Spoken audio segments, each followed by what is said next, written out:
Pilkada 2024 semakin mendekat dan berbagai persiapan pun tengah dilakukan oleh berbagai pihak, tak terkecuali Partai Amanat Nasional. Masyarakat tentu penasaran dengan berbagai pandangan dan strategi yang akan diambil oleh partai-partai politik.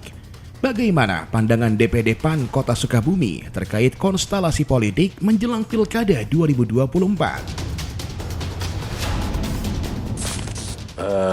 Konstelasi pilkada hari ini di Kota Sukabumi memang sudah mulai menghangat dengan munculnya beberapa tokoh yang siap mencalonkan diri sebagai wali kota maupun wakil wali kota, dan tentunya bagi kami Partai PAN selalu mengikuti perjalanan informasi dan terupdate hari ini apa yang sekiranya memang nanti akan kita rumuskan secara mendalam khususnya di Partai PAN, kemudian dibawa ke partai koalisi, karena PAN sudah berkoalisi yaitu dengan koalisi Sukabumi Maju.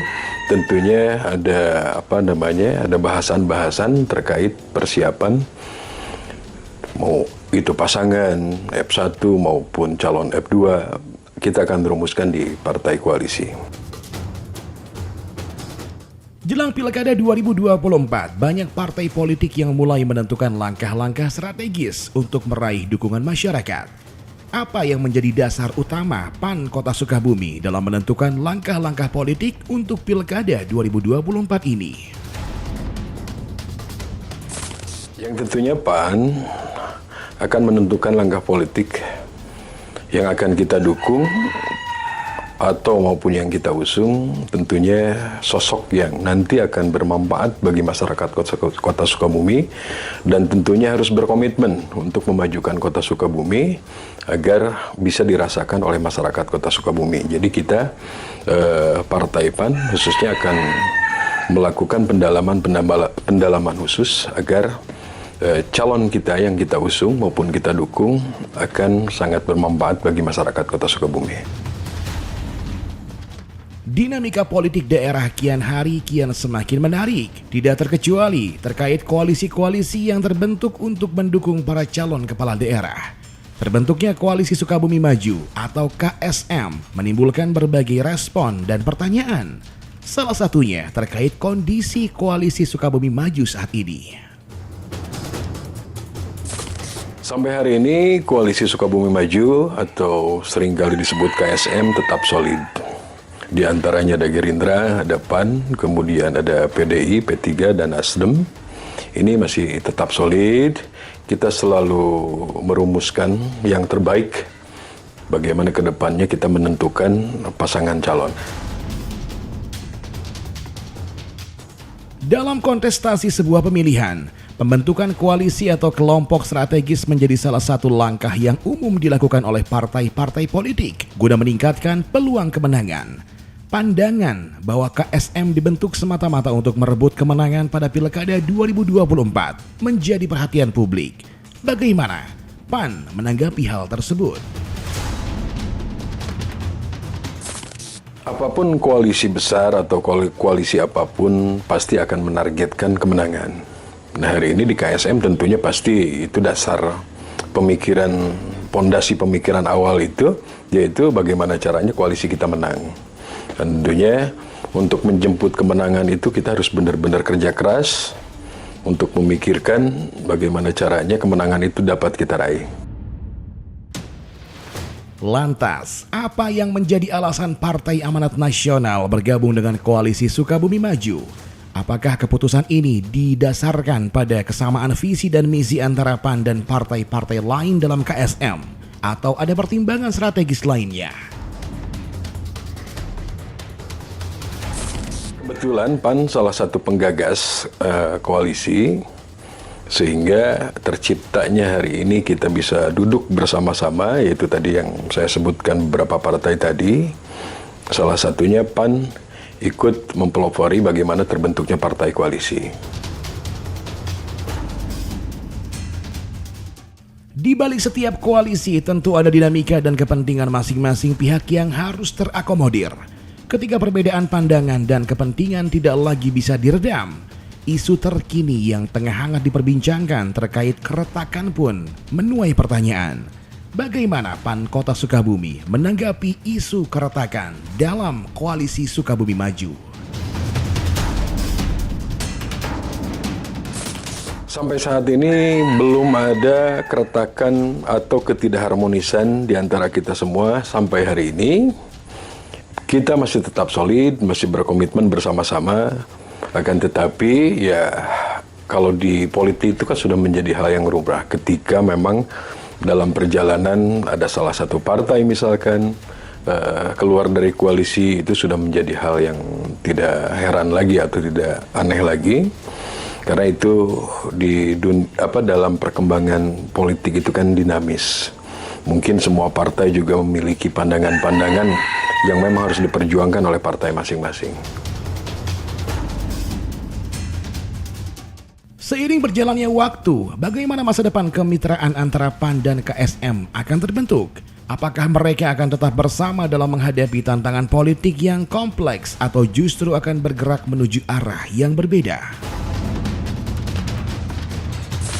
Untuk hari ini, PAN masih tetap bersama KSM, akan tetapi kita berupaya sekuat mungkin menjaga komitmen dan kesepakatan bersama.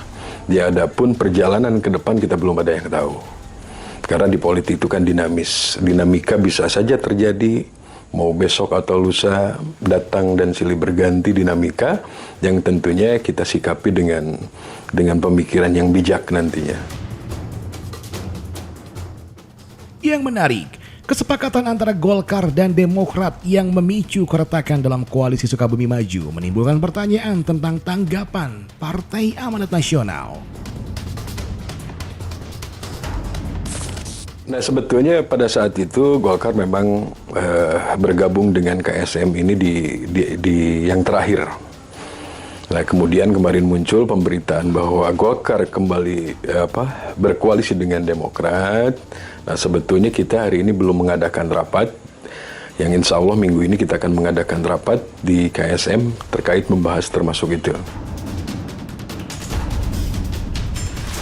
Pertarungan politik tidak hanya mencakup komposisi partai politik yang terlibat, tetapi juga berbagai faktor. Spekulasi mengenai beberapa banyak poros pasangan calon yang akan maju pun menjadi perbincangan. Bagaimana PAN Kota Sukabumi memandang kemungkinan jumlah poros calon yang akan muncul pada Pilkada 2024 ini?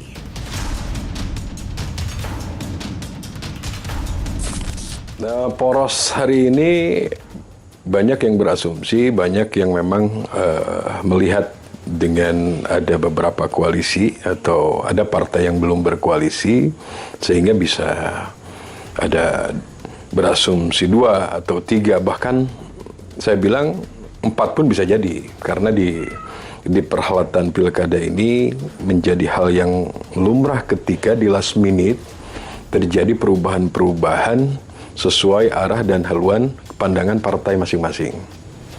Gitu. Jadi bisa lebih dari 1, 2, 3 maupun 4.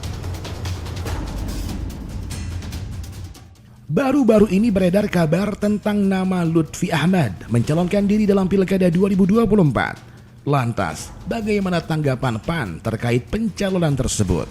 Apakah PAN melihat Lutfi Ahmad sebagai pesaing atau mitra potensial dalam kontestasi ini?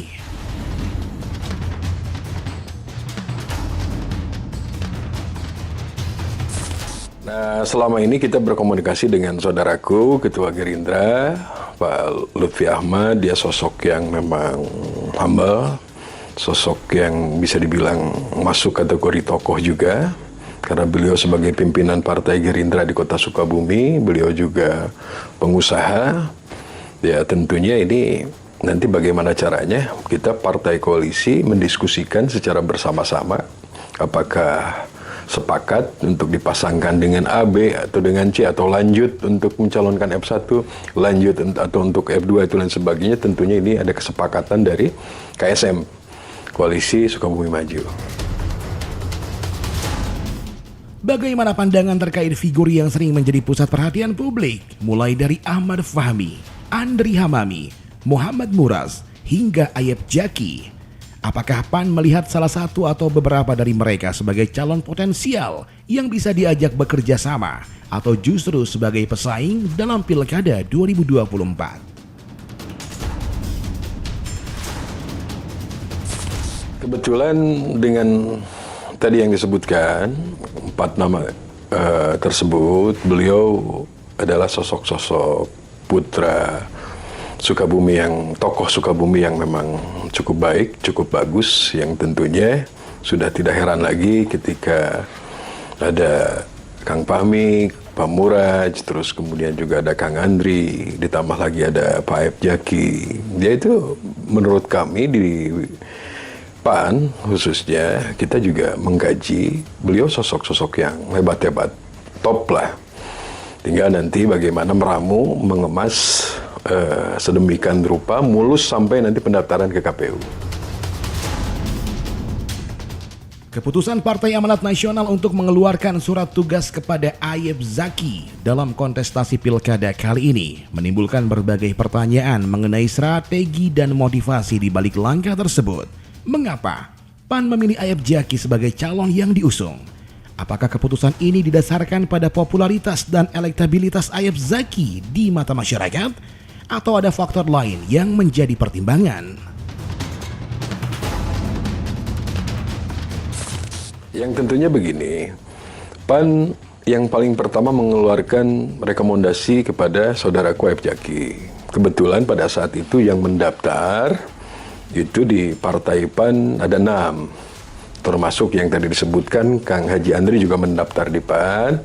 Nah kemudian betul Pak Aep Jaki paling pertama mendapatkan rekomendasi. Nah dikembalikan lagi nanti di dalam isi rekomendasi itu ada beberapa poin yang harus dipenuhi oleh para pendaftar, dan tentunya responsif Pak Aep Jaki ini luar biasa, cepat tanggap dalam arti siap jemput bola, sehingga beliaulah yang paling pertama mendapatkan rekomendasi atau surat tugas. Dan tentunya rekomendasi surat tugas itu bisa berlaku apabila nanti ada lagi yang melamar atau mendaftar ke PAN pada saat itu terus berlanjut berkomunikasi untuk dikomunikasikan dengan DPP. Apakah hal tersebut akan mendorong Partai Amanat Nasional untuk segera mendeklarasikan pencalonannya dalam Pilkada 2024 ini? Untuk deklarasi itu, karena harus memenuhi poin-poin dalam rekomendasi surat tugas. Di antaranya, partai koalisinya sudah clear, kemudian pasangannya siapa, kemudian konsolidasi di internal partai, kemudian juga nanti survei dari DPP Partai Amanat Nasional terkait calon yang mendapatkan rekomendasi dari Partai Amanat Nasional. Sosok pemimpin seperti apa sebenarnya yang dibutuhkan Kota Sukabumi ke depan? Apakah kota ini memerlukan seorang pemimpin yang berfokus pada pembangunan infrastruktur atau lebih pada pengembangan sumber daya manusia? Sebetulnya hampir di semua daerah atau di seluruh wilayah maupun daerah se-Indonesia, sosok pemimpin itu yang memang mampu menjawab tantangan hari ini dalam perkembangan kemajuan di daerah masing-masing, mampu menjawab, membawa kemajuan, kebaikan, kemaslahatan untuk Kota Sukabumi khususnya. Siapapun nanti yang akan menjadi tokoh dan yang terpilih tentunya harus berkomitmen. Harus berkomitmen kepada masyarakat bahwa Kota Sukabumi ini harus dibawa menjadi kota yang cukup maju. Nah, pesan hari ini yang sering kita rumuskan di KSM, tentunya bagaimana caranya siapapun nanti yang terpilih harus mampu menaikkan PAD. Karena dari PAD itu ya tentunya kesejahteraan masyarakat akan terjawab.